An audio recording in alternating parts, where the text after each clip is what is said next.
give and they get. Then they run around town beating their chests like they forget. I can forget for now, but I won't never forget. No, love how I feel, knowing the universe got my back. Whoa, love how I feel, knowing that money gon' come right back. What's going on, y'all? Welcome back to the Journey Podcast. If you are here, please subscribe, like, drop a comment, give us 5 stars on Spotify, Apple, Amazon, wherever you get your podcast from. If you want exclusive episodes from us, you can go to our Patreon. The link is in the description. We're posting 1 to 2 times a week on there. Joined by Cousin Jake, Cousin John. You guys have never sat next to each other in another studio. I love you, baby. You look great. Cheerios, man. Keep going. Told you I'd do it.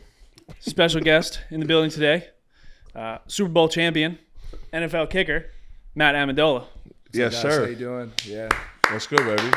Thank you for coming out here, bro. Yeah, bro. Of course, man. Yeah. I love the podcast, everything you guys do. Dude, I've been following you guys for, I'd say, like at least 5-6 months.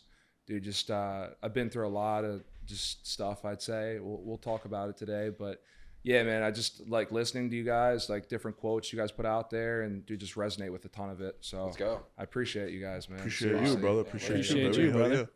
brother. First question we thought was funny. Were you the most jacked kicker in the league? Dude, it's funny. Funny people say that because there's other dudes out there that work out, but I think it's just all about like trying to separate yourself. Joey Sly is probably the guy I would say who's probably a little bit bigger than me, but I pride myself in the gym. You know what I mean? Yeah. I try to get all the other guys out there in the league. We get together a lot in San Diego, so it's I don't know. They're all like, yo, you look great. You know, keep doing you, but you look like a bodybuilder. And that's like, obviously, you know, I want to be different, right? Oh, yeah, like a different breed. But The top half doesn't mess up the leg. Nah. Yeah, I was gonna ask More torque. I got sweats on right now, but my legs Flexibility. are decent. Yeah, decent. We wear sweats for the wrong reason. Yeah, right? Yeah, Different reasons. What I'm curious is we were talking about, like, you've been playing football since you're a kid. always Were you only a kicker? How did that start? that like transition. Yeah, well, I don't know. Were you a kicker? What position did you play before? How to transition into a kicker? I'm just curious. Yeah, so played a bunch of sports growing up. I think, you know, and the biggest thing. So I was a kicker, I was a linebacker, receiver, kind of did it all, running back. Yeah, you Swiss know, Army. just trying to be an athlete. Mhm. But it's like the older you get, I tell people it's like you have to be selective as far as like what position you want to play. And actually, I was committed to play soccer in college and at the University of Pittsburgh. And Wow. Fire. and it was great, but it's like with soccer, the scholarships are small, you know, and past that, it's like there's not really a lot of money in it.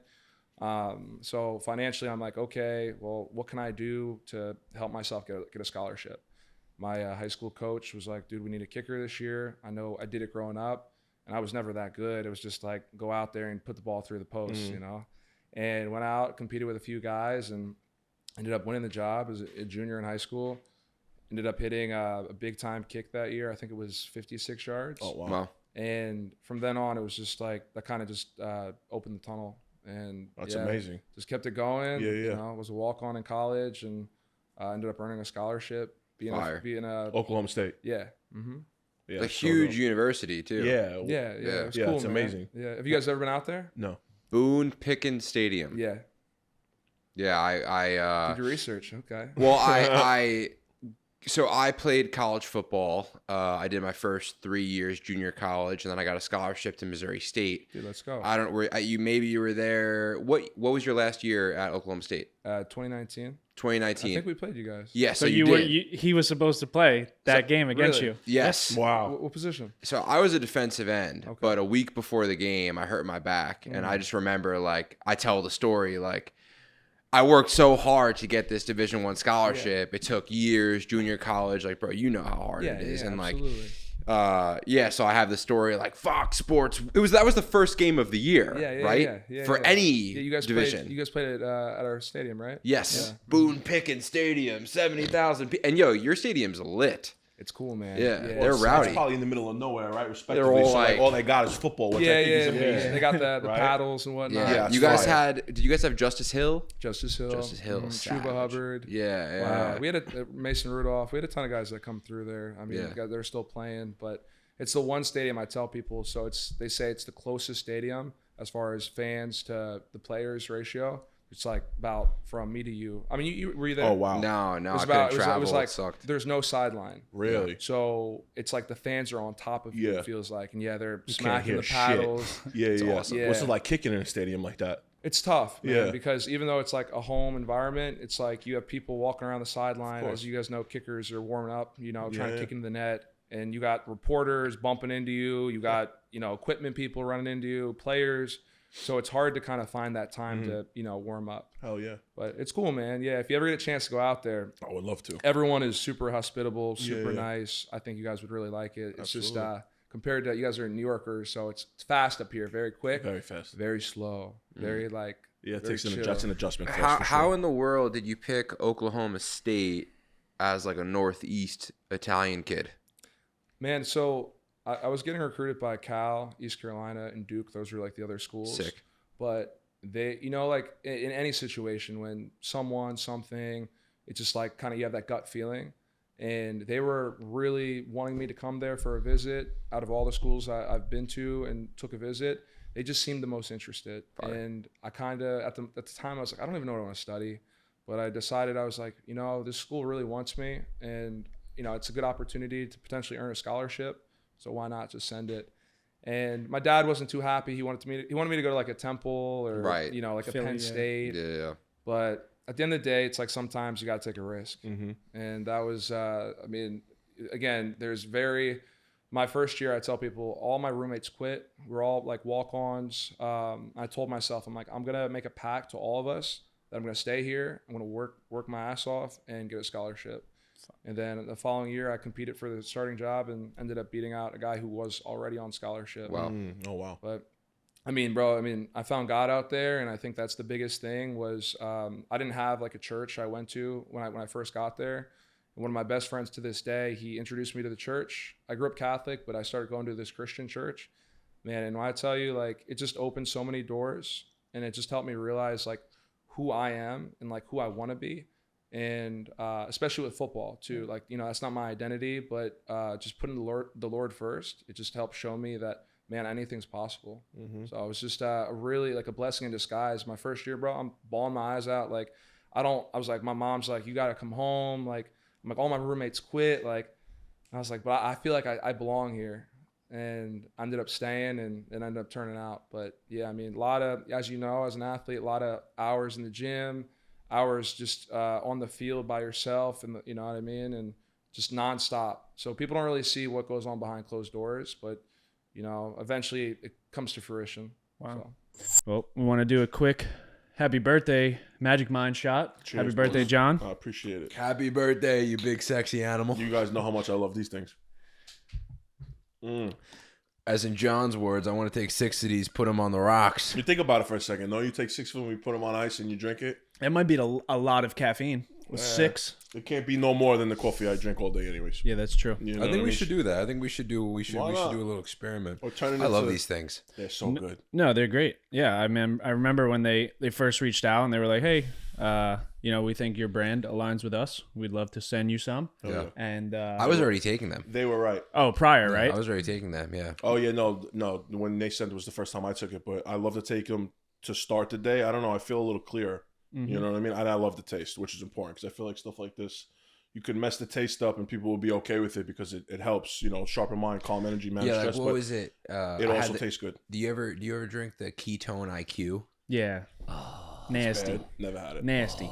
Never had it. Yeah, and then the other Magic Mind that really helped me was the Magic Mind Sleep. Yep. When they sent me it's like a secret potion, and you take a little like a tablespoon, and I mean in 30 minutes, like you can feel your body kind of shutting down, and it's all like that. organic I love stuff that. too. I Yeah, need to try that. yeah, Yeah, I love that. Yeah, we can get Yeah, some. especially with like, bro, like I've been having trouble shutting off at night because we've just been ramping up, bro, taking business a lot more serious, like working to like 11 p.m. The Magic Mind Sleep is the only thing that can actually like calm my body down at night. Yeah. Yeah, and then I mean this is the it's like the secret ingredient to mix in with your caffeine. That's how they say to take it. Like take really? it with your morning coffee, take it with your pre-workout because it can like calm you down. Supercharge. Yeah, because I mean I What's was that? having panic attacks with the pre-workout, you know. I had to get off of the, you know, the C-Bum and the C4 and the Rise. The special stuff. And then I started taking this, and I could actually go through my workout and not have a panic I attack. love that. Great. So, shout out to Magic Mind. Shout out. Oh, Yeah. If you guys want to get some Magic Mind, they have a very special offer. God bless. That's how true it is. Limited time offer. QR code is right here, or you click on the link, which gets you 50% off on your subscription, which is an insane offer. This won't be around for long. I'd grab it now. I can't recommend this enough. If you have a lot of stuff to get done, Magic Mind is our go-to performance base shot for caffeine, sharper mind, calm energy, manages your stress. They also have 100% money back guarantee if you don't like it, and if they'll refund you 100%, no questions asked, which basically means you're trying for free. It's free. You can cancel the subscription at any time. Check it out while it lasts. Use code JOURNEY for 50% off on your subscription, and I don't think you guys will be disappointed if you're looking for something to ease your mind. Thank you, Magic Mind. Shout out to Magic Mind. What is like a day in the life of working out as a kicker? Like, cause how many, cause I guess as a skilled position guy, right? You can do agility. There's weight room. You can catch passes. You can run routes. You can go over film. You can learn the offense better.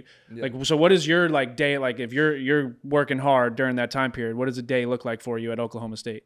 So, I mean, in the mornings, we always have lifts. And the funny part I tell people, and you can probably attest to this, is in college football, most athletes train the same way for football. Like, so I'm working out, I'm doing the same workouts as O linemen, D linemen.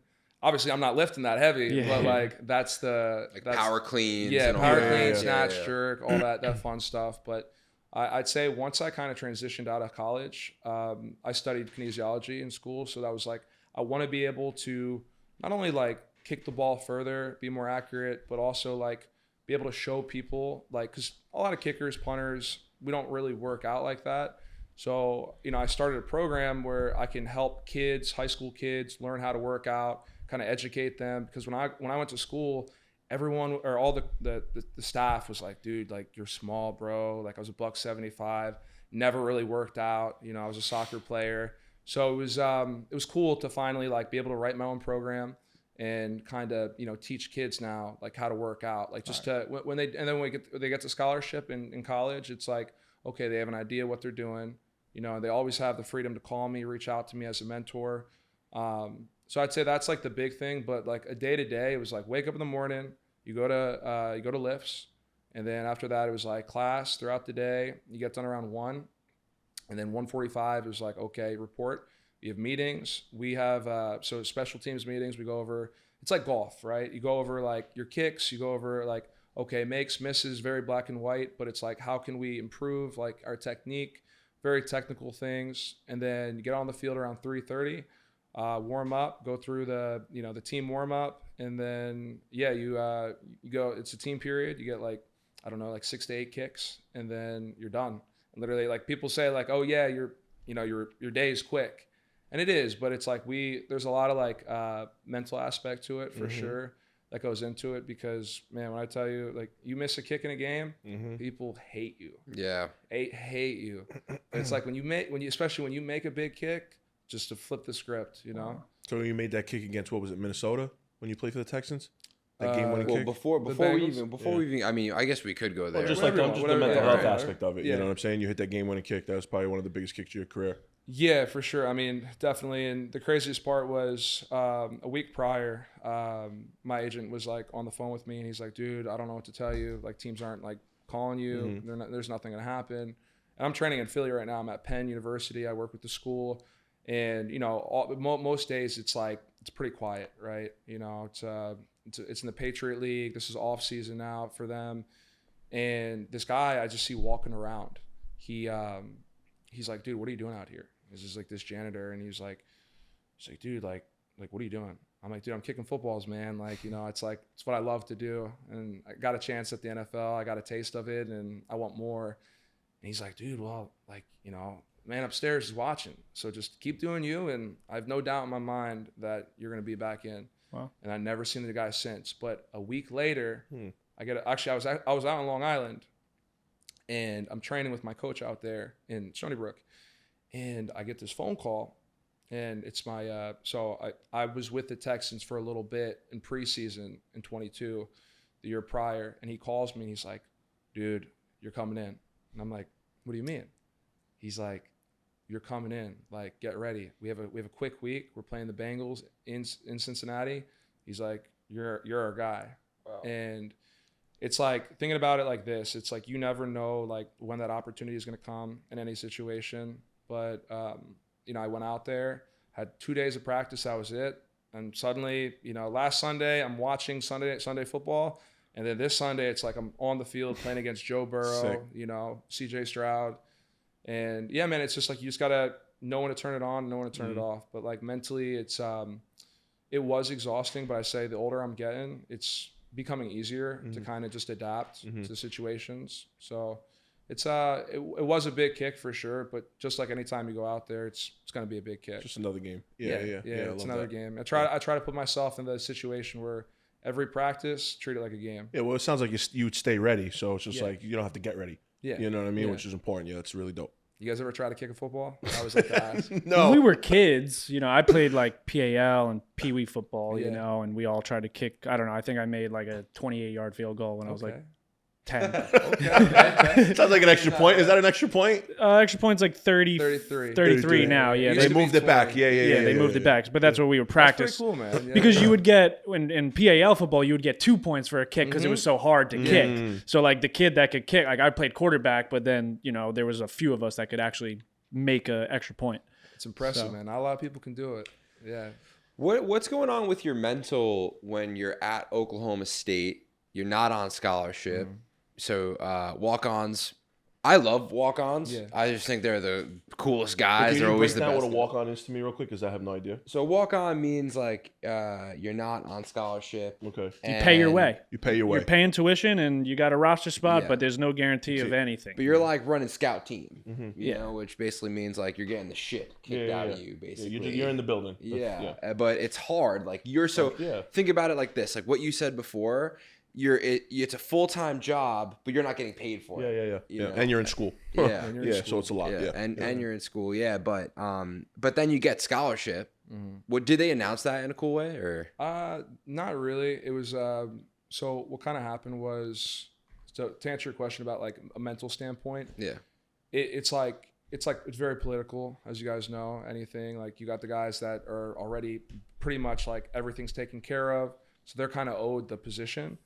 But my coach, which I respect him, Mike Gundy, if you guys ever see him, he has a speech. It's called "I'm a Man, I'm 40." You guys get a chance to check it out. It's a great speech. But moral of the story is like he's big on like what you put out, there. So I was working my ass off.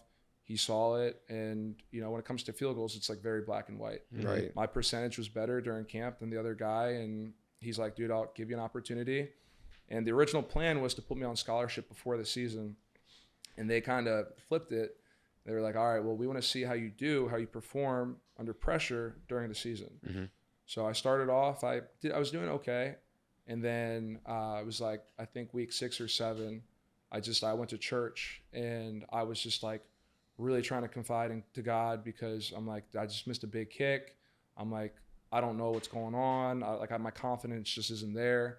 And mentally, I wasn't there. So went to church, and then I remember I was out at practice the next day, and I just felt different. You know what I mean? I just felt like, like he came to me, and he was answering my prayers. And then I think it was the next like 11 weeks I didn't miss a kick. Wow. Yeah, ended up breaking the Big 12 record, going like 19 for 20 on the year, 18 straight field goals.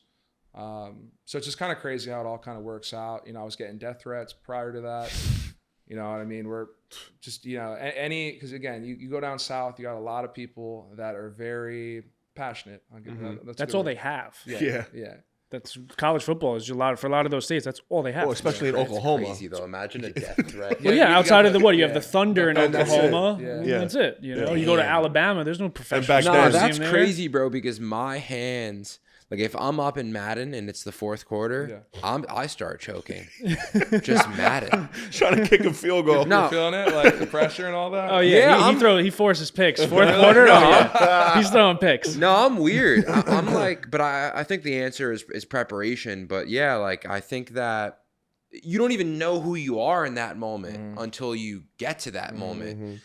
What is that like? You know, before, like, man. So obviously it's tough, right? And especially like still being a walk-on when I'm playing. And do you ever have like can you take like just imagine? Did you ever play at like so that's Big 12? So we played at like you're talking big schools like LSU? Texas. No, we played like at Texas, at Oklahoma, Texas, Oklahoma, and you've had to make a kick over there. game winner at Texas. Oh yeah. wow, yeah, that's crazy. Because Yeah. Texas. Yeah, what is that like? Man, well, I tell people that's by far the craziest kick I've ever had to attempt. Really? I How made- far? How far was It it? was 37 yards, so not far, but like 105,000 people screaming. Like, I remember the kid who was holding the balls for me. He's like, dude, you got this, bro. It's a chip shot. I'm like, bro, don't make this any. Like, bro, shut up. Like Emmett. Yeah. They call timeout to try to ice me, and so it's like you're out there. And he looks at me. He's like, oh, dude, come on, bro. Like, he's just trying to make it so nonchalant. 105,000. Not helping. You got 105,000 eyes on you. Yeah. I couldn't hear anything. Yeah. Like it was like almost felt like white noise in a way. But that was actually after that kick is when I kind of started that streak. But it was just like you go out there and, you know, again, you do it. For me, it's like I do it 1,000 times, you know, and it's like, I mean, technically it's just like practice. There's nothing like the in-game experience. No. But the experience, the adrenaline rush, like, you know, your body goes through fight or flight. Yeah. And like I teach kids nowadays, it's like you got to just learn to breathe. You know what I mean? Like I cold plunge like regularly. I don't know if you guys ever done that. Yeah. But that is like probably, like I tell kids, that's the secret for me at least, to being able to control my blood pressure and just, you know, my heart rate and stuff like that. But yeah, man, there's a lot of moments for sure when you know, and any situation, but with football, it's just, I love it. You know, there's nothing like it. And bro, I mean, mentally it's, again, starting out, like having guys like, you know, I would go out to the bars, people would, you know, try to fight me, like, you know, death threats, this and that. And then the following week, it's like, they'd be like, try to be my best friend. Yeah, it's crazy. Yeah. So you're a superhero one week, you're a villain the next. So it's always just trying to stay mentally stable. And yes, because you got to taste those peaks and valleys very early. What an experience, bro. It's like you're in human university, whereas another guy is just like at a desk and kind of just like skating by, and you're like in this insane. I did a jiu-jitsu tournament a bunch against a 15-year-old white belt, and I was just like, really, yeah, you know,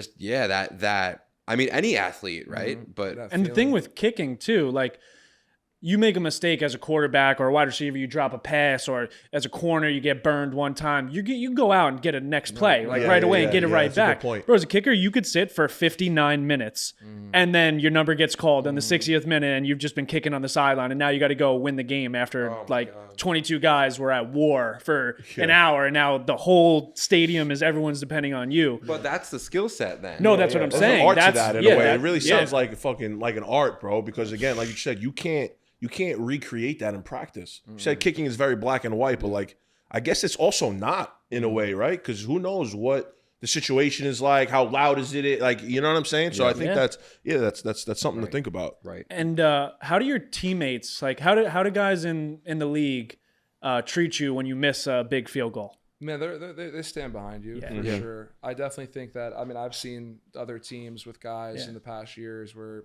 guys would obviously, you know, like not talk shit, but like just not be the most respectful in a way. But every team I've been on, they've always kind of had my back, you know, and awesome. that's the best part. You know what I mean? You build that camaraderie.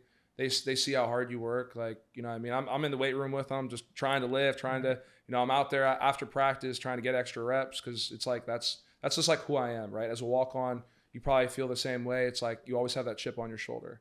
And I feel like a lot of these guys that have given or were granted scholarships right out of high school, they kind of just expect that like everything's going to kind of pan out their way. And it's funny because I was telling some of the kids I train, I'm like, dude, honestly, if you're a walk-on, you know, it makes you, in my opinion, just a greater asset, because it makes you realize how much harder you have to work to not only get that scholarship, but also to be that guy. Yeah. So, man, all these guys I played with that were on scholarship that, you know, ended up just working 9-to-5 jobs, which is fine. That's cool. but you could just tell they just didn't have it in them to really want it to make it to the next level. Yeah. So. Yeah, because that's what it takes, right? Like at that next level, everyone else is talented, but it doesn't. Now it's like it becomes spiritual, really, right? Like you have to like literally be sitting there, and some random janitor has to be like, "God's here," you know, or like It's a crazy story. it's like the intangibles of it is it's you can't even explain like the next level of it. Yeah, and I think the toughest part is just again, I got all my family, my friends, and they're just like, are you talking to any teams? Like, what's going on? And Right. it's my agent's job, but yeah, when it's kind of silent and it's dark, you just got to keep working, right? Yeah. You're always on call, and you got to just find a way to stay busy. Yeah. That's the hardest part. Yeah. I'd say. Let's get to the league. Yeah, moving into the league, right? You went undrafted. So was your mindset the same as like being a walk-on and then entering into the draft, going undrafted, and then get signed by the Jets, right? Like, what was that? Was the mentality similar? You already kind of had a similar mental going into college. You were a walk-on, so you had that chip on your shoulder. Did you take that chip on your shoulder going into the league when the Jets finally signed you, not being drafted? What was that like? Of course. I mean, you got to understand too that I went to a combine, right? There was like 95 guys there, and I was the only guy to get signed at this combine. It was out in Phoenix, Arizona. But so it's like to put it in perspective, it's like all special teams guys, so kickers, punters, snappers. It's like the top 30 guys get invited, and typically 1 or 2 guys will get signed, maybe. Wow. And I actually got signed by the Carolina Panthers. I was there for a few months, and it was kind of a wake up call. I'm out there training, and it's like a rookie mini camp. So first time with the team, meeting everybody.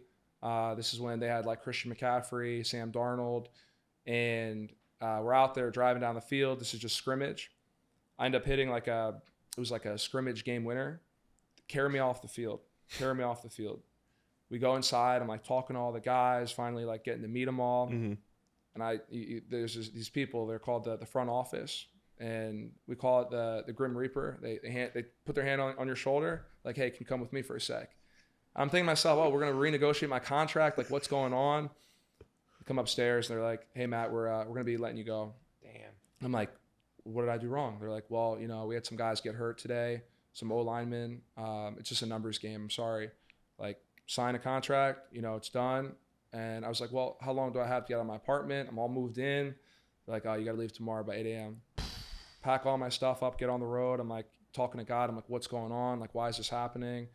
And then 2 months later, I get the call to work out for the Jets. That was like my first like official workout. So you go in, you compete with like 2 or 3 other guys. Typically, it's very black and white. You make all the kicks, you're usually the guy. So I make all the kicks. They tell me, they're like, look, we got a competition right now. We're going to sign you in a few days, and then you're going to be competing for the job. Wow. So I'm competing with the starter they had at the time, and you just walk in there. And I didn't play during COVID, so it was like a whole year out, just kind of training in California. And then it's like, all right, the same mentality, like you said, though. Just go out there. I never pay attention to what someone else is doing. I just focus on the man in the mirror, focus on you. I love that shirt, by the way, bro. Yeah, this is his boys brand. Just cool, just gave it to him. Yeah, it's pretty That's cool. a big thing I live by. It's like every day you wake up, like you look yourself in the mirror. It's like, don't worry about anyone else but yourself. You know what I mean? And good things will come if you put out that good work ethic. But yeah, I go in, I compete for the job, and man, it was just like that same idea, like chip on the shoulder. No, nothing else matters but like winning this job, and end up beating the guy out. And it's unfortunate, right? Because you become friends with the other guy, the other kicker. Yeah. And it's just like the same situation. Like one day he just didn't come out to practice. I saw him in the locker room, talked to him. I'm like, dude, keep killing it, because it's like I'm always going to push my competitors. And we walk out of practice, and he just never came, never showed up. And then from then on, it was like I was the guy. We go to Green Bay in preseason. I'm like, dude, this is crazy. Lambeau Field, like playing against Aaron Rodgers, like this is unbelievable. And hit a big kick during that game, and from then on, I was the guy. And then it's just like again, you get to the league, and one of the players told me, he's like, bro, you play a kid's game for a king's ransom. And that's when everything kind of like clicked to me. It's like, bro, yeah, the money is cool and all that, but at the end of the day, it's a kid's game. And people put so much pressure on themselves, especially in my position, where you get called up, and again, you're on a short leash. So if you kind of mess up a few times, you're cut. They'll find a new guy out there. And that's why you got these guys, these veterans that are just been in the league for so long because they're so consistent at what they do. But again, like, firm believer, like I said before, you know, the work you put in, you know, you're going to, like, for me, it's like, I know I'm going to get back in. Mm-hmm. It's just like, you know, you never know the timing though. It's just, you got to keep going after it and just keep chasing that dream. But yeah. Love that. You got the right mentality. It's good. Yeah. What was it like being with the Chiefs organization? How was that stint that you had there? I mean, Andy Reid, Mahomes, Travis Kelce. They had just lost the Super Bowl the year before that, so I'm sure going into they were locked in. I'm sure. Yeah, man. I mean, okay, you guys will like this. So my first day with the team, you know, I get signed, and actually the craziest part right before that, prior to that, it's Sunday Night Football. I'm watching the Chiefs.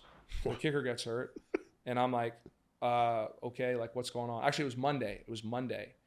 And they played on Sunday though, and I'm watching Monday Night Football, and my agent calls me, and he's like, "Hey, you gotta get on a flight tomorrow." I'm like, "What do you mean?" He's like, "Chiefs are working you out. Just to let you know, flight's at 6 a.m. Don't miss it." So I'm like, "All right." Pack literally like a suitcase for a week. That's it. And I go out to Kansas City. I work out with like 6 other guys. Currently, 3 other guys are on current rosters. I beat them all out.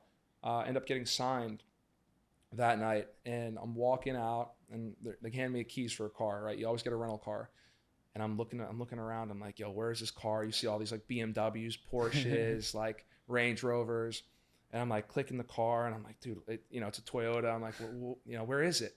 I'm a big car guy, and I call the guy. He's like, oh yeah, check the back lot. I go to the back lot, minivan. Big white minivan. And I was like, bro, I mean, no disrespect. Could have rented myself a car, bro. but you expect me to show up on game day with this? And he's like, yeah, man, it's a good car, you know, good gas mileage. And I'm thinking to myself, I'm like, dude, this is gonna be embarrassing. But I was like, okay, I sign. I text him, I'm like, so you know, we have a few days for the game. And he's like, dude, a few games. We play on Thursday. I just got signed on a Tuesday. And I'm like, so what, like, you know, do I get to practice with the team tomorrow? He's like, bro, we can get you some work. So I show up to, you know, the next day, and it's all walkthroughs, but we go to the stadium. I got some reps with the team, and I'm like, dude, this is crazy. Literally Monday, I'm at home watching Monday Night Football, and 2 days later, I'm in the middle of Arrowhead Stadium, like about to play in front of, you know, 80,000 people, like loudest stadium in the country. Yeah. And, but yeah. So again, I'm just like kind of in awe right now, like what's about to happen. But again, you know, next day it's like, all right, let's go to work, get in my minivan, drive into the stadium. I pulled up, and, you know, so the Chiefs organization, very, you know, well-known, like a lot of stars on the team. So they always have camera people. And I'm like, you know, you get out of the car, and I'm in my minivan, and everyone's just taking pictures of me in my minivan. And everyone's like, who's this dude? Who's this jackass? Like, who is this guy? And so I'm walking in, and Travis Kelce comes next to me, puts his arm around me. He's like, you excited? He's like, I saw a car you just got out of. He's like, I'm excited for you. He's like, because you're going to get a new car after this. And I was like, okay, cool. And he was like one of the first guys I met, but like just really like big brother mentality. Wow. And yeah, literally that game, I hit a game winner. It was like, it was like, go ahead. It was, put it this way, we're playing the Chargers. There's like a minute 15 left, and it was 24-24, and it was like a 38 yard field goal, and to just go up by 3, hit the kick, and we end up winning. But it's just so funny. And he comes to me after the game, and he's like, see, I told you, let's go get you that new car. Long story short, I was only with the team for 2 weeks. I didn't get a new car, so kept the minivan. But yeah, the Chiefs organization was great though. They were cool, man. A lot of good dudes. You know, him and Mahomes for sure. Like, you know, when you're a new guy on the field, you know, again, I'm a kicker, right? We don't really talk to a lot of the players, but those being the 2 most popular guys were 2 guys that first came up to me when I first got on the team. And that like really says a lot about the organization. Good leadership too. It says a lot about the 2 of them. You know what I mean? And people always, a lot of these guys in the league, these high profile athletes have like really bad rep, bad stigma. But I'm telling you that the most popular players are honestly the nicest guys. So, you know, those two guys were great. When I was with Arizona, J.J. Watt, Zach Ertz, Kyler, like all really good dudes. And then in Green Bay, Aaron Rodgers, like first thing he comes up to me, he's like, yo, you're pretty big to be a kicker, bro. He's like, you think I could outbench you? And I'm like, but it's just like they're just breaking the ice, you know, busting balls and stuff like that. And a lot of these guys, these big time guys, you wouldn't expect that. So it's really neat that they're the guys to do it, you know? Yeah. That's dope because you hear Aaron Rodgers is a dick. You know what I'm saying? And I love Rodgers, don't get me wrong. So that's just so dope to hear. He's a very unique individual. Yeah, I'm put it sure. That way. But ton of good dudes, man, on the team, on all teams, really. That's But crazy. yeah, a lot of guys just get a bad rep, unfortunately. You know how media is. But, Of course. Yeah. What who's been your favorite teammate of all time in the league? in the league, oh man, that's a tough one. Man, I mean, I'd say like, you know, just being on the Texans the most recently, CJ Stroud, just overall just good dude, like big believer in God, and just like the energy he puts out there, you know, on the field, you know, when I come off the field, whether it's an extra point or a field goal, always just there to just dab you up, you know what I mean? And, you know, you don't have to do that. So I just like, I got a lot of respect for, you know, a guy like him, because it's like, dude, I'm bottom of the totem pole, right? Like kicker. And then you got him being the quarterback, QB1, you know, everyone, all eyes on him, you know. So again, there's a ton of guys I could say, but most recently I'd say him for sure. Just like a really just overall good dude. Yeah. Is there chapel before games? Mm-hmm. That's awesome. Yeah, so you have mass if you want to, you know, go to Catholic mass, or Right. chapel too. Yeah. Right. That's Christian. Chapel's Christian. No, it's where all. Well, maybe it's where all. Anyone can go. Anyone can go. Yeah. On your team, and is there like someone there reading? Yeah, so they always bring in a pastor just to come in, just talk for 20, 25 minutes. Just usually he'll open the Bible up, have a scripture we read, and we'll talk about it for a little bit, and then we'll pray and just kind of, you know, for everyone's safety and all that, just go out and just do our best. Yeah, because I could relate to you a little bit. I grew up Catholic too. It's very old tradition stuff. I don't think stuff that we talk about all the time that we can't really relate to, right? Yeah. But Jake, being like really into the Christianity now, it's opened my eyes up to a lot of things. So I think it's really dope. I'm leaned more Christian than I have Catholic over the past year because of the two of them. So I just think it's interesting that you said that. It was one of the first things you said when you sat down. Must be cool, man. And is that both teams or just your team? Both teams do it, Yeah. but it's separate. It's separate. It's separate. Yeah. That's beautiful. No, I love those moments, bro. I love when people give God the glory, because it always kind of is like, whenever I don't hear it, I'm like, I mean, you're lucky to even get out of bed, you know, let alone like be in the NFL and do all that. Wake up. I feel like we take a lot of things for granted. You know what I mean? Like I see. So I train athletes on the side now, just in the off season and whatnot. But I'll go to local gyms, and man, like you see people again, like in wheelchairs and people that are struggling, and you're like, man, like they're busting their balls right now. Like I love that. I love the grind. I love everything they're doing right now. Yeah. And sometimes, like, I mean, even I can say it myself. It's like I wake up and it's like, you know, I'm just not having the best day, or something's not going the right way. But it's like we got to remember to stay positive. Remember that like everything that's going on right now is for a reason, and that like I keep hearing that, you know, God puts us in positions and for his strongest soldiers, you know, for these tough times. It's like it all come to fruition, you know what I mean? But it's like you got to just be patient, right? Like, and that's the toughest thing, like for anything. Yeah. Would you say patience is one of the biggest lessons that you're learning throughout this process? Is there anything else? Like, I'm a big like revelation guy. Like I just like I feel like once a month, once every 2 months, like I like had to go run, you know, because I have that like kind of aha moment. Like, tell me about your relationship with God. What does that look like, and how does that help you?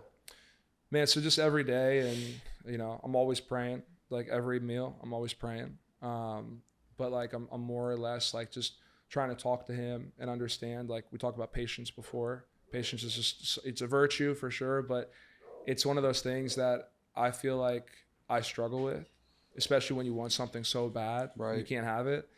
But man, like I'm going to church every Sunday when I go home with my mom, and then I watch church online if I'm not like, you know, like today. And it's just, man, again, like, again, you're always asking, you're always wanting to know the why, why did this happen? Or like, what can I do to make things right, make things better? But I think right now, man, it's just, like my relationship with God is just continuing to grow, you know what I mean? And my pastor, who I talk to almost like every other day, he's just, we'll talk, we'll sit down, we'll read scripture and stuff like that. But he's just like, dude, you got to like, just let go, let God do his thing. And again, it's way easier said than done. But man, I'm just trying to continue to just trust him and just know that, like, I mean, we've all been through tough moments in life, dark past. But some way, somehow, God seems to, open that light at the end of the tunnel. And obviously, like, I haven't seen it yet. And I don't know when I'm going to see it, but I'm just continuing to just try to read the Bible, focus on myself, focus on, what God has planned for me, and know that, like, it will get better. Yeah. It will. But Amen. Yeah, it's just man, every day, like I said, it's like you wake up, it sits in the back of your mind, whether it's football, my relationship, whatever the case may be. And you just, you never want, you just want everything to obviously work out, but obviously, life is life, and there's no better way to put it than sometimes things just don't happen the way you want them. But Do you feel like this is a like a chapter of your life where it feels like everything is kind of crashing, like everything's coming down on you? Not necessarily. Put it this way, when we ended our relationship, it kind of was a wake up call for me that it's like, I felt like I was kind of like just going through the motion of things, right? Like I would work, I would go see her. We'd go on trips and stuff like that. And I felt like I was like, okay, I'm working out hard. I'm still training. I'm, busting my balls. But ever since like we ended, it was like, dude, it was like a catalyst that like, now I'm like best shape of my life. I feel like, I'm working with more athletes. I'm closer to God. I feel like now, I'm just like, I just feel like it was like a wake up call to kind of show me that like, whether or not like that is my person or not, it definitely like helped me realize that, wow, like I was just kind of, you plateau sometimes in life. And it was like, this was like a wake up call where it's like, I need to kind of jumpstart my life again. Mm-hmm. Yeah. Cause that's why I asked. Cause that's what, I felt like I was in that plateau, kind of going through the motions time of my life, and like I asked God for a change. I was like, give me something that's going to help me change my life. And then I met like a Christian girl who like got me into God, and like I fell in love with her, and then she ended up like breaking my heart, and then I lost all my money, like my clients, I lost all my money. I went to zero income. Then I had my first panic attack and like thought I was having a heart attack, and it just seemed like everything was happening. But that happened, like I asked God for a change in my life. And we think like we ask for a change or we pray for something that like we're just going to get it like willingly and happy. But it was like, nope, like get your heart broken, panic attacks, lose all your money. Now I had to like break you down, so now you can start, being up on your way. That's why, like for me, it just sometimes it's you don't see it in the moment, So like I could just imagine. I mean, you're 2 months out, so it's like still, but like I'm sure it's starting to get like a little bit lighter, because at least for me it is. I'm about 2.5, 3 months out. And it's like, really? Okay, man. Yeah. I mean, again, I can't say it enough. Everything happens for a reason, and. I mean, dude, you seem like an amazing guy. Again, I saw your pod, all you guys, just very down to earth people. And I don't know, I think like, me reaching out to you, like I never expected to be on this podcast. I think it's super dope, super cool just to connect with all you guys. But it's really neat, because if I would have never ended my relationship, or, I would have never met you guys. Right. And I'm, on social media, and I'm seeing all this stuff about like, how can I be a better individual? And then that's when I came across like, your page, and I would have never seen you guys. I would probably never met you guys. So it's kind of interesting how things kind of pan out. Yeah, absolutely. Dude, butterfly effect. Yeah, no, it is the butterfly effect. Bro, I mean, it goes back to that faith word, right? I was waiting at some point to interject when you guys were talking about patience. Yeah. I was like, the word for that is faith. Dude, I was saying this today. So this is my first year saved. I wasn't saved last summer. And I found myself kind of falling back a few weeks ago to like an old bad habit that last summer would have like absolutely crushed me. And I find that like it's not that storms don't come, they certainly come, but they're so much better with God than without God. And I was like, you're sitting there telling your story, like I could sense that you're just optimistic about everything because that's what God's message is. It's like this weird unsaid, if I'm on a team, if I'm not on it, obviously you don't doubt, right? You believe is such a beautiful thing. So you believing you're going to be on a team, I'm sure that's going to happen, but there's just like this faith through any storm. The girl stays, she leaves, I'm on the team, I'm not on the team, I have this business, whatever. Like there's just this weird, like you find yourself with God versus without God immediately going to, well, it is, what this happened. Yeah. It becomes less about the why. Yeah, I was just thinking. There's the why is built into it being there. Yeah, well, what I was just thinking about what you were just talking, and I don't want to give you a little bit of flowers because I know how difficult it is to keep your head up during those times, right? But I'm sitting here thinking to myself, I forget the teams, but you signed on to the Chiefs, you hit that really important field goal. 2 weeks later, you're off the team. Nothing to do with you. You do what you're supposed to do. There was another instance too, I think, where you just said where you hit a game-winning field goal during whatever it was, preseason. And then the next day, that same day, you get the call, the front office, yo, listen, it's a numbers thing. Still keep your head up. The thing that's going on with the girl, you said there was nothing that went wrong. It was just a timing thing, family thing, whatever the case may be. Still keep your head up. So this is not a question. This is just to give you your flowers that somehow, some way, you're able to stay optimistic, glass half full during times where you did everything that you were supposed to do and it still just didn't work out, and you keep on doing what you're supposed to. Keep one foot forward. I think that's really important. And I think that's bro. I think that's amazing because I know how hard that is. Because it's hard when let's say you miss a field goal, right? And then you get cut and you're like, oh, fuck, all right, I can miss the field goal. I know it's black and white. I know what I got to do. All right, something happened between me and my girl like that I could pinpoint and we broke up. All right, for the next one, I know what I need to, you know what I'm saying? But to keep on doing right and then things work or things don't and to still keep your head up during all that time, I give you flowers for that, bro, because I know how hard that is. No, you know I appreciate what I mean? you, yeah. I think perseverance is a spiritual discipline, bro. I think it's just as important as prayer, as scripture intake, as That's faith, right? That's the faith. Yeah, bro. Perseverance is, talk about anyone in the Bible, there's perseverance all over that thing, like with Moses and all this stuff. And it I think is really a sign of how God works here, is he works through people, and we're just we don't have the strength to persevere, and we truly need that, because how in the world can you think about like how emotional, we are, right? To kick a game-winning field goal and then get cut 2 weeks later. It's like rationally our minds, I feel weak. Like I feel soft. It's like I did what I was supposed to do. I can't. But think about how many things we've all been through. Yeah. And I don't feel like it could have been on our own strength. Well, I agree. Yeah. Because sometimes that to me that's harder. 100%. It's like when you're doing your job and then it still doesn't work out. Like if you messed up, you missed a field goal, you cheated on your girl, you get what you deserve, But when you're doing all the right things and then it still doesn't work out, that's when perseverance comes in, because that's why it's so hard, because you can kind of grind through the tough times when things aren't going your way, because you a lot of times, especially as an athlete, you expect that. But when you're doing the right thing and then you still have to persevere, when you feel rewarding and God's not giving it to you, that's true perseverance. Alex just texted me. She said, consider it pure joy whenever you face trials of many kinds, because the testing of your faith produces perseverance. James 1:2-3. There you go. Cheerios, mate. Cheerios, man.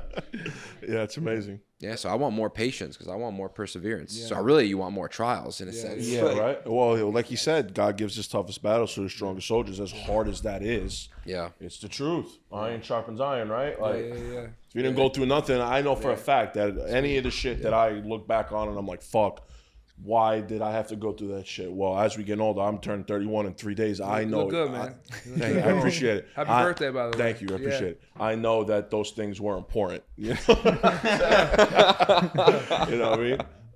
So yeah, I appreciate y'all. Thank you. Sidebar, what does it feel like to still be chasing your dreams? Because it started at Hell yeah, you it's a know good question. 14, 15, Yeah. right? Football ended for me, basketball ended for him, boxing and being a big sexy beast is still he still has that. I'm not fighting that no, no, but yeah. but you're still chasing the same a kid's game for a kid's ransom. Yeah, Right? no, yeah. It's funny too because people are always asking like, yo, you're done playing, right? You're done playing. And, you know, I'm 28, so I still feel like I feel old because I travel a lot and, you know, I'm always like working my body to the ground in the weight room. But at the same time, like I said earlier, best shape of my life. I feel like I'm hitting the ball better than ever right now. Confidence wise, mentally, I'm so much more, I don't know. I'm just there. You know what I mean? Like I've been through a lot of stuff with football and just like life that like, it's like, okay, I can go out there. Like I know what to do. And I think it's just cool, man. Like just to be able to have that opportunity still where, you know, I'm one of the top free agents. You know, I say that humbly, like, cause we go out, we compete with each other.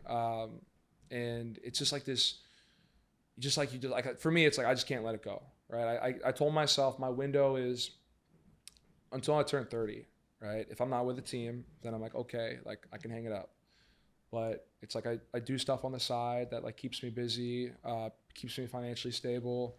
And then obviously I go out to places like Florida, California, work with my coaches out there. And then for them to be like, dude, you're like kicking great. Like, you know, guys that have played 15 years in the league. For them to tell me that, it's like a wake-up call that, wow, like, okay, like I should still keep going. You know what I mean? And that like I've played 3 years in the league. It's like, it's not like I've never played before. So, you know, last year it was kind of a shitty situation. We were talking to a few teams and ended up going to a combine. Like I told you guys before, this was like a smaller one, and warming up, tore my groin. And grade 1, like nothing crazy, but I'm warming up and all these teams are like, yo, I'm talking to the head guy, like, is Matt kicking? Like, where is he? I'm literally like in the bathroom, like just so like mentally just not there. Like I went out to the team doctor and I was like, dude, like I can't kick. I literally can't kick a football right now. And for me to ever like those words come out of my mouth, I've never said that. So now I'm like, what's about to happen? So now I talk to the head guy. He's like, you got to tell the teams that you're hurt, that you can't go. And teams talk. And that all last year I didn't play. But again, to me, it was like, it showed me that like, you know what, like it is what it is. This is a time to grow. This is a time to, you know, really kind of focus on my craft, get healthy and get ready for next year. Now it's next year. I've been hitting the ball great. We're talking to a few teams, to my knowledge, at least. And yeah, I'm just going to obviously continue to just trust God, man. Amen. And, yeah, bro. It's got the chills a little bit just because just thinking, man, it's like you never know when you get that call. Like on Tuesday this week, I'm going out to Tampa. I'm working with. I'm a Tampa Bay Buccaneer fan, yeah? my boy. I was just about to say, let's fucking get somebody on the phone. All right, Tampa's got a great front office. They know what they're doing. Let's get it. Let's get it, my man. How long are you going to be there for? I'm going for a week. So I'm just, it's like, well, 5 days. But, I'm going on Thursday. Oh, really? So I'll be in Tampa Thursday to Oh, Sunday. dope. So we Oh, should yeah. probably link up. Yeah, Yeah. That'd be fun. Really cool. Yeah. Yeah, so that's funny how things work, man. Yeah. That's dope. Yeah. But he was the ex special teams coach there. He runs the whole UFL, that new league, and he just calls me one day because he was actually the guy who recruited me coming out of college for the NFL, and then COVID hit, so then everything was wiped. But he's like, hey, I want you to come out to Tampa. I want to work with you for 2 days. I just want to like get some film of you, send it out to some guys I know. And so I'm just going to do that. You know, I'm going to just invest my time with him. You know, obviously it's nice because it's like, you know, Tampa's beautiful, you know, nice weather. I mean, it's great right now in the summer, but like just in general, just to be out with a new coach, kind of pick his brain a little bit. And yeah, we'll see what happens. The beauty is staying ready. Yeah, Right? yeah, gotta stay ready. Oh yeah. But yeah, then after that, I'll go to California. I'm gonna Okay. train Yeah, for I like hear a you mention week. California a lot. You like? I mean, I love it, but I'm just curious. What's the The area. just what's the relationship with you in California? So I've been living there the past 3 years. Okay. San Diego.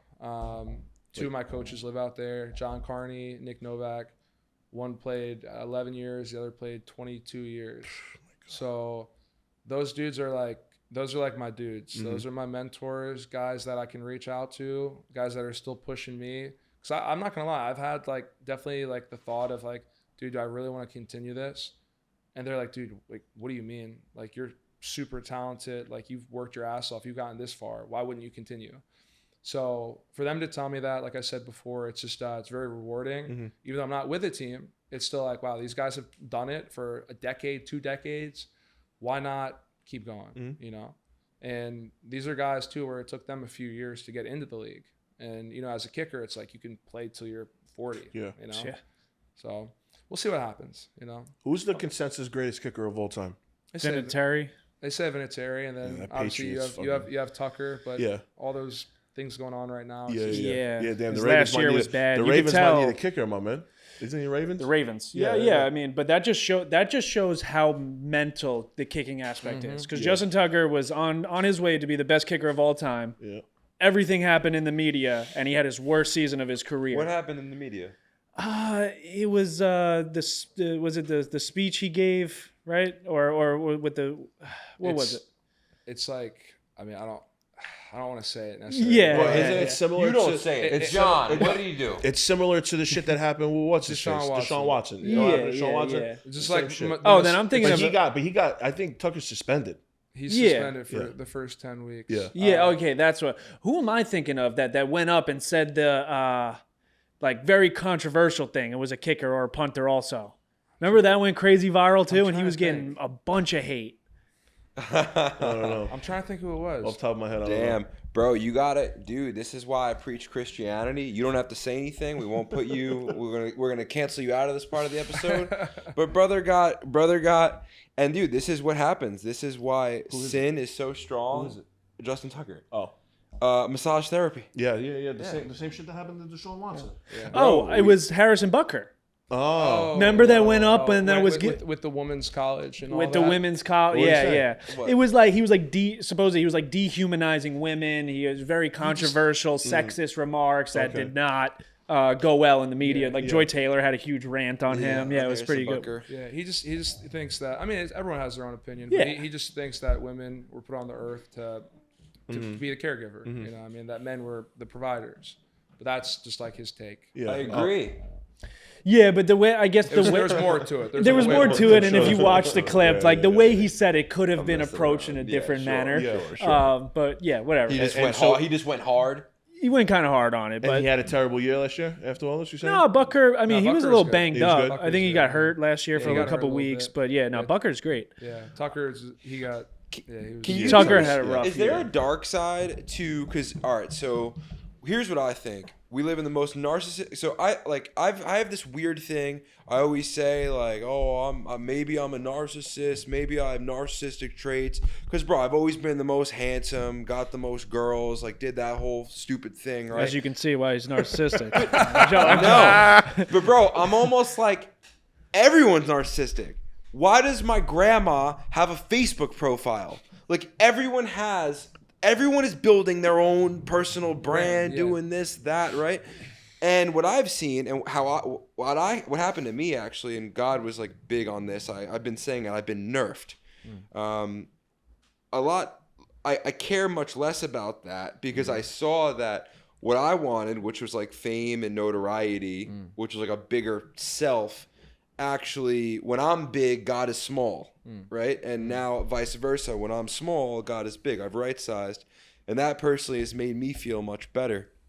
Now, going to the NFL, you know, money it can really kind of mess you up. Have you seen money and status and all that kind of? Oh man, yeah. I mean, I can tell you some stories, but yeah. To answer your question, yeah, for sure. Like you make these impulse decisions, these impulse buys. you know, going out in Miami, you know, going out, you know, in LA, like the big clubs, the big bars, you know, just, I don't know how else to, even New York, like just you don't realize what you're doing, what you're spending until you know, when I'm not with a team, right? And you go back and, you know, I give my my taxes to my guy, right? He's like, "What are you doing? $30,000 on sides." Yeah, like, what are you doing? I'm not throwing out numbers, but yeah, like, and he's just like, "Matt, come on, bro. Like, you're a smart kid. Like, what are you doing?" And I'm like, "Dude, I don't know, man. Like, you know, I like watches, I like cars." And over the years, I've been more aware of obviously like spending. And then, you know, same thing. It goes like nowadays, like you live in these big cities, like it's like, what do you like for girls? It's like for a lot of them, it's like, okay, they look at a guy, it's like, what does he drive? What kind of car is he wearing? Or what kind of watch is he wearing? You know what I mean? Like how does he brand himself? Yep. And over the years, I don't know. I just don't care anymore. You know what I mean? It's nice to have nice materialistic things, but it's like, if there's someone out there for you who's genuine, who's real, they're not going to care about that stuff. You know what I mean? They're not going to care about that stuff. They just want to be with you for you, you know? And I think that's the craziest part with being an athlete, because we call it, I mean, I say this in a respectful way to all women across the planet, but you have girls there, we call them like cleat chasers, if you guys have heard the term, or jersey chasers, whatever you want to call it, where it's just, they're just kind of trying to latch on, you know, get money. And it's sad because it's like, dude, there's so many good people out there in this world. And back to what we were talking about stigmas, it's like, man, I can't believe, like, you know, like people get like, I don't want to say like hypnotized in a way, but like they see someone for the wrong reason, and they all of a sudden it's like, all right, like let me get some money from him, you know. And that's why I'm so careful about who I invest my time with, who I care about, you know, and because you just never know. Well, have you found it difficult to make genuine relationships while you've been a professional athlete? Absolutely. Or you just keep your people close? I keep my people close, but also it's like I don't go on dates. It's just not my thing. I have a ton of my teammates that like they go on the dating apps and the Raya and the Hinge and all that. But is it cooler when a girl does find out that you're a professional athlete? I never bring it up. To be completely honest with you. But like the hardest part is a tattoo right here. NFL. NFL kicker. No, all my boys though, they love bringing it up. Of course. and it pisses me off. Because I'm like, dude, at the end of the day, it's like if she wants to be with me, she'll want to be with me for me, not the NFL card, you know. And it's just funny, like even yesterday, man, just went to like a local bar, like down Jersey Shore. One of my buddies, yo, he played for the Jets. He played for the Texans, like. Yeah. And a lot of these girls don't even watch football, right. So I'm like, dude, like, it's not even worth bringing up. You know what I mean? It's like they find it cool because a lot of them are Jet fans, and I'm friends with them. But at the same time, it's like, dude, like, you know, you're a cop, you know, you're a teacher, like we're all people, bro. Yeah. So it's funny though. Yeah, they always like, bro, why don't you use that, bro? Bro, I would use that in a heartbeat. That's pretty good. Even guys on like be like, bro, even if you were on practice squad, like, bro, I would tell every chick that I'm in the league and this and that. I'm like, dude, but like, man, it's just like such a bad rep. Yeah, you're looking for something different. My boy uses that card, and he's never played professional sports in his life. Who? My boy. He's 6'Q". He's 6'8", 270. Whenever he's in a different country, like he's in Bali right now, he just tells everyone he plays in the NBA or in the NFL. And he looks the part, and they'd be like, "Oh my God!" He uses it all the time. He's never played professional sports. And it works for him all the time. That's crazy. Yeah, all the time. I mean, he looks like Myles Garrett, big boy, but he doesn't look like Myles Garrett size wise. Nowhere near Myles Garrett. Bro, how big is Myles Garrett? 6'4", 250, 260? I thought Myles Garrett was like 6'6". No, it's 6'4", like 6'4", 260. Q is 6'7", 6'8", 270 at his peak. I'm a fat white kid, and when I was working in an Italian restaurant, bro, if I had $1 for every single time an older man would come up to me, hey, where are you playing football? I'm like, I'm not, brother. I'm a fucking waiter. Okay, I've actually never put on a helmet in my life, so yeah, I can see that. Yeah, it's just funny. Yeah, I find it interesting when you have guys like of your friend's size who've never played football or basketball. Like they have the stature, the look, everything, but they've never done it. So it makes me wonder to myself, like, you know, when we're growing up as kids, like our parents, you know, they're like, okay, play this sport, play that sport. But some parents are like, no, we don't want you to get concussions. We don't want you to get hurt.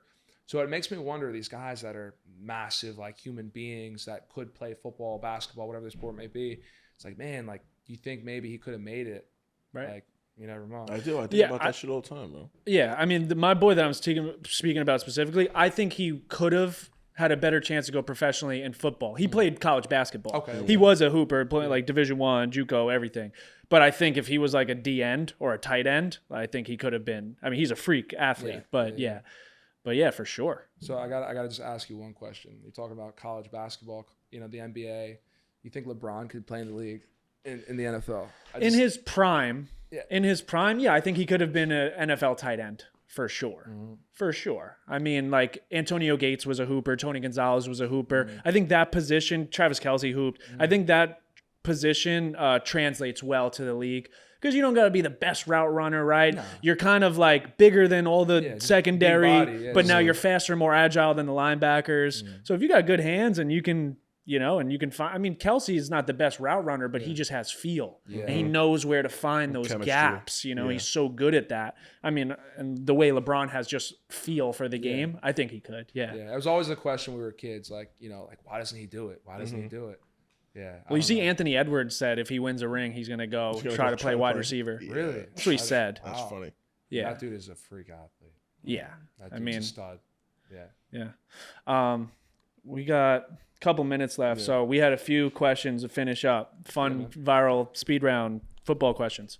One, what was the longest field goal you ever kicked? 56 yards, and that was in high school. I hit one in Denver, and it was delay a game. So they backed us up 5 yards, but they sent the punt team out, unfortunately. So it is what it is. Damn. Yeah. Build me your all-time starting NFL offense: quarterback, running back, 3 wide receivers, tight end, and a kicker. Kicker, really? Okay. Yeah, we're scoring points. We're adding kicker on this. All right. Any like old time or current? All time. Oof, dude, that's tough, man. That's real tough. All right. Well, okay. Quarterback. I gotta take Tom. Take Tom for sure. Receiver. I'll go Jerry Rice. I'll go Tyreek Hill. And give me Calvin Johnson. Okay. Running back. Man, I have so many running backs I love. Oh man, I don't. All-time running back. Who do I think? Okay, give me Barry Sanders. Barry Sanders for sure. And then what do you want? Tight end. Tight end. I'll go. Okay, I love Travis just from being on the team with him. I think he's a stud. I've heard so many from DBs. I've heard he's just like unguardable. You know, from like how he moves, how he shifts. Like you said, he's for how big he is. Yeah, they do got some talent. So 2 tight ends you said. Him and I'll go him and Kyle Pitts. So I played against Kyle Pitts in college. Freak athlete, Kyle Pitts. In high school, I played against him in high school, and he's just a really good dude. He's a stud. And then kicker. Yeah. Ooh, dude. Pick yourself. It's all right. Nah, I'm not gonna do that. I ain't like that. Kicker, bro. I'll go. Dude, give me Matt Prater. Let's go. Matt Prater. Yeah. Just another guy, another mentor of mine. Green Bay. What's up? Was he Green Bay? No, so he was on Detroit for a long time. Detroit, yeah. I knew it, NFC North. Yeah, Detroit. And then he played on the Cardinals for a while. And then also he was in Denver. And he has formerly had the longest field goal in NFL history at 64. 64, and then Tucker beat it in Detroit. Detroit. Off the crossbar and in. Wow. In Detroit, then they play inside though, right? Yes. Yeah, what's the longest field goal outside? I want to know. Well, that's what I'm saying. 64. It was Prater. 64. Yeah, it was Prater. Oh, okay. And who was it? Elam before, or who was the dude on Denver that had the the block foot that had the record before? He had no toes. Oh, yeah. He had a club foot. Yeah, he just used it. Built to be a kicker. Oh man, I'm blanking on the name. Was it Jason Elam? I don't. There's a handful of guys. David Akers is 63 yarder. David Akers, with the Birds. There's a bunch of dudes, and I mean now you got Brandon Aubrey another friend of mine for the Cowboys. That dude's just stroking kicks. But yeah, man, it's I don't know. I mean, there's a ton of guys out there that are good. Yeah. You may. That's one thing I say is when you make it to the league, man, it humbles you real quick just to see the amount of talent that's on the field. Because you would see guys like in college that you're like, dude, this dude's a stud. And you get to the league and you're like, man, that guy is nothing. Wow. You know what I mean? Like one of my good friends, phenomenal athlete. He's he plays on the Ravens right now. His name's Tylan Wallace. So he's a kick returner, punt returner. He's a receiver, bro. Unbelievably talented. And in my opinion, I don't think he was really given a fair chance as a receiver, but he's really making a name for himself as a returner. But at Oklahoma State, bro, dude was the Biletnikoff Award winner, like best receiver in the country. And I'm like, dude, like it's just amazing. Like when you get to that level and you see all these other athletes, it's like you're right there with them. But they're just one step above. Yeah, those are 0.01% athletes, right? Like it's just really just small. different. Yeah. This was great, brother. Super Bowl prediction for 2026, 2025, 2026. Super Bowl prediction. I'm gonna give you the one. Let's do this and let's take a picture with all of us. Last question. Okay, all right, let's go. Super Bowl prediction. Dude, yeah, I gotta go with my birds, bro. Being from Philly. Yeah. Dude, so what do you mean? Like just to win or the whole? Who's your matchup and your winner? Dude, honest to God, I feel like it's gonna be a rematch. Philly Chiefs. Chiefs Eagles. I think the Eagles are gonna do it again. I don't know, man.